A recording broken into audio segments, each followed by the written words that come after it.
un lieu unique avec un jardin de 1000 m² orné de vignes, idéal pour vos repas et réunions d'affaires. Regardez le Club Éco d'ObjectifNews.tv avec l'hôtel Radisson Blu Toulouse Aéroport.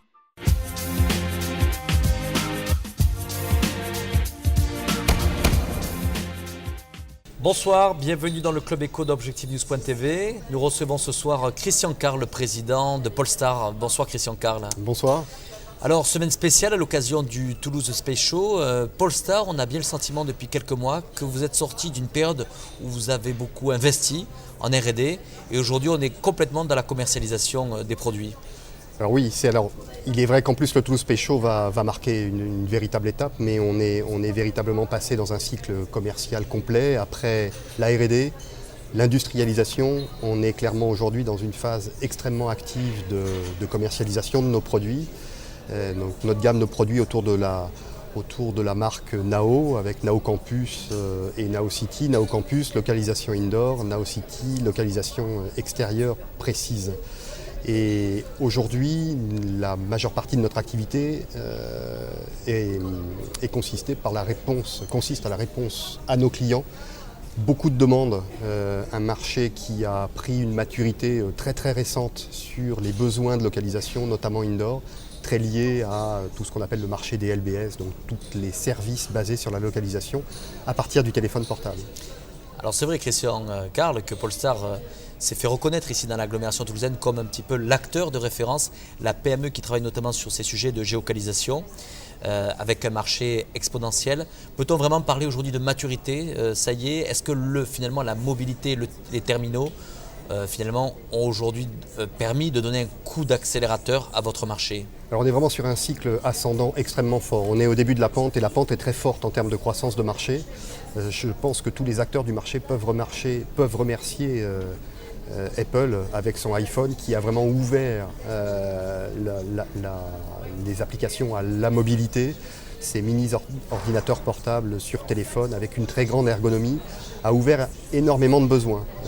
Et plus on en a, plus on en veut. Et on s'est très très vite aperçu, et tous les grands acteurs du domaine se sont aperçus que la géolocalisation était un élément clé du développement de ces applis. La première étape a été finalement de se diffuser très très largement dans le public. Apple est arrivé, Google est arrivé derrière comme un acteur majeur également avec Android.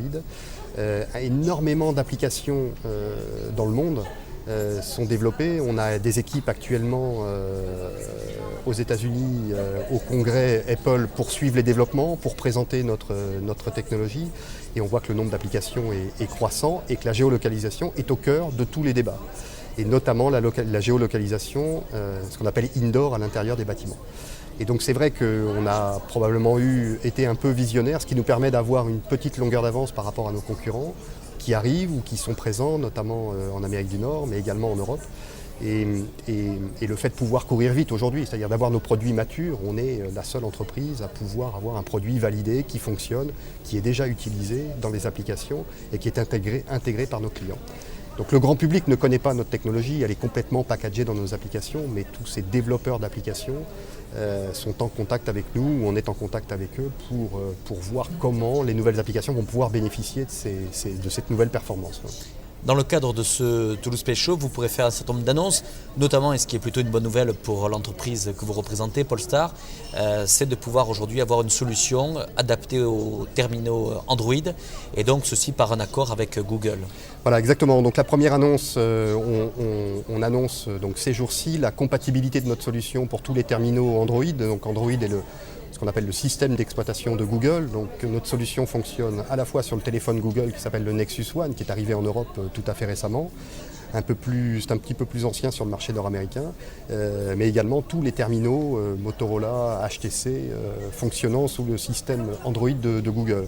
Alors vous élargissez votre marché? Voilà, on élargit notre marché puisque après être compatible de tous les terminaux Microsoft, ensuite de tous les terminaux opérés par Symbian, donc notamment Nokia, aujourd'hui Android, demain iPhone. Effectivement, on touche ce qu'on appelle les 20-80, c'est-à-dire la totalité du marché. à savoir que les études démontrent qu'en 2014, 60% du parc de téléphones vendus seront des smartphones, et donc seront directement compatibles avec nos technologies. Ce qui ouvre des perspectives évidemment de croissance énormes, et le fait d'être le premier avec une solution validée qui fonctionne est évidemment pour nous un atout majeur. Christian Carle, on pouvait déjà expérimenter vos services à la Cité de l'Espace, et maintenant on pourra le faire également dans le centre commercial de Leclerc-Blagnac, puisque ça fait partie justement de vos axes de développement, les centres commerciaux en France. Voilà, exactement. Donc à l'occasion du Toulouse Space Show, on a étendu la couverture de Nao Campus, c'est-à-dire de localisation indoor, un certain nombre de lieux, notamment le centre commercial Leclerc-Blagnac, à des fins de démonstration. Donc il est possible à la demande, et notamment on l'a fait aussi pour les développeurs d'applications qui vont derrière sur cette technologie développer des applications d'aide à la mobilité, de visite, etc. On peut tester la performance de nos technologies sur le centre Leclerc-Blagnac. La technologie est également disponible à la Cité de l'Espace, historiquement, même si la Cité de l'Espace bénéficie évidemment des toutes dernières versions, et des applications d'aide à la visite vont être bientôt développées sur cette technologie. Et puis, pour parfaire peut-être les annonces, la technologie est également déployée à Paris, donc au cœur de Paris, au cœur du quartier des affaires de la Défense, dans le centre commercial des 4 Temps à la Défense, donc qui est un lieu d'une part magnifique, emblématique pour nous, et qui attire effectivement énormément de clients, puisque maintenant plus de la moitié de notre temps se passe à Paris, ce qui a facilité aussi l'accès d'un certain nombre de clients, notamment étrangers, qui viennent plus facilement à Paris qu'à Toulouse pour en tout cas des premiers contacts et notamment des démonstrations. Christian Carle, dans le cadre de ce Toulouse Space Show, bien entendu, on parle beaucoup des applications spatiales, et derrière ce sujet, c'est toute la filière, notamment des PME ici, dans l'agglomération toulousaine. Vous-même, vous êtes une jeune PME, avec déjà 14 collaborateurs, un chiffre d'affaires 2009 réalisé de 1,2 million d'euros. Est-ce que finalement, on est toujours sur la problématique en France et dans cette filière du spatial aujourd'hui de manquer de moyens et de taille suffisante pour aujourd'hui faire face à un marché avec des opportunités mondiales? Et comment vous envisagez aujourd'hui votre développement? Est-ce que ça repassera par une recapitalisation de Polestar? Alors deux choses, je crois beaucoup, et on croit beaucoup, et je fais vraiment la promotion de ça, de l'écosystème global qui reste encore à construire. On a un écosystème formidable sur tout ce qui est technologie spatiale. Il reste à construire un véritable écosystème autour des usages et des applications, notamment tous les marchés sur lesquels on s'adresse. Écosystème qui implique les utilisateurs, les intermédiaires, les intégrateurs, parce qu'on a du mal véritablement à appréhender quels sont ses besoins. Et ça, aujourd'hui, on va clairement le chercher à l'extérieur, ce qu'on essaye de faire en contribuant modestement à la mise en place de cet écosystème régional, c'est de ramener un maximum d'acteurs sur Toulouse. Les perspectives de développement au travers de ça, elles sont...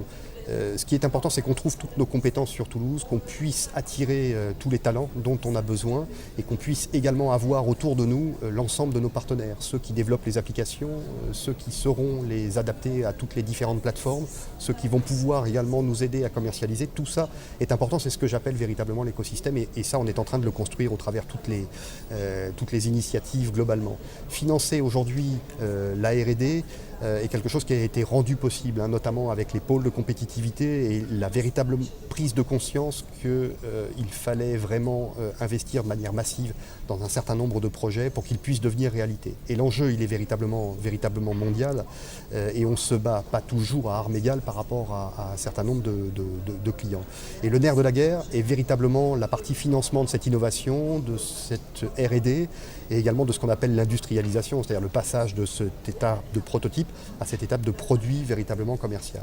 Et donc renforcement effectivement de nos moyens financiers, c'est clairement dans notre roadmap et dans nos objectifs, et c'est quelque chose qui est véritablement dans notre stratégie de développement, pour deux raisons. D'une part, pouvoir continuer à investir lourdement dans la R&D et l'innovation, c'est un des axes majeurs de notre développement, ce qui permettra de nous garder cette place de leader sur le domaine, mais également pour dupliquer notre capacité de se positionner sur les marchés mondiaux. L'Europe est déjà un marché, ce qu'on peut considérer comme notre marché national est véritablement l'Europe, et il faut qu'on soit très présent dans les pays à fort développement majeur, ou dans lequel finalement le redémarrage va être assez rapide. La Grande-Bretagne, l'Allemagne, on sent que ces pays sont très matures pour recevoir ce type d'applications et de technologies. Mais également, on ne peut pas ne pas penser aux États-Unis, où on développe tout un tas actuellement de partenariats et de discussions. Alors comment sera faite la croissance? Aujourd'hui, il n'y a pas d'annonce particulière à faire. En tout cas, ce que l'on souhaite, c'est qu'autour de nos compétences, c'est structurer peut-être peut-être une filière importante sur la région, et puis également en dehors, soit sous forme de croissance externe, mais également de croissance organique sans aucun doute. En tout cas, cette idée dont on parle beaucoup, qui est cette taille critique, oui, il faut que nos PME grandissent pour pouvoir être vraiment, vraiment armés sur les marchés internationaux. Merci Christian Carl d'avoir répondu à notre invitation. Merci beaucoup, à bientôt. Un lieu unique avec un jardin de 1000 m² orné de vignes, idéal pour vos repas et réunions d'affaires. Regardez le Club Éco d'Objectif News.tv avec l'hôtel Radisson Blu Toulouse Aéroport.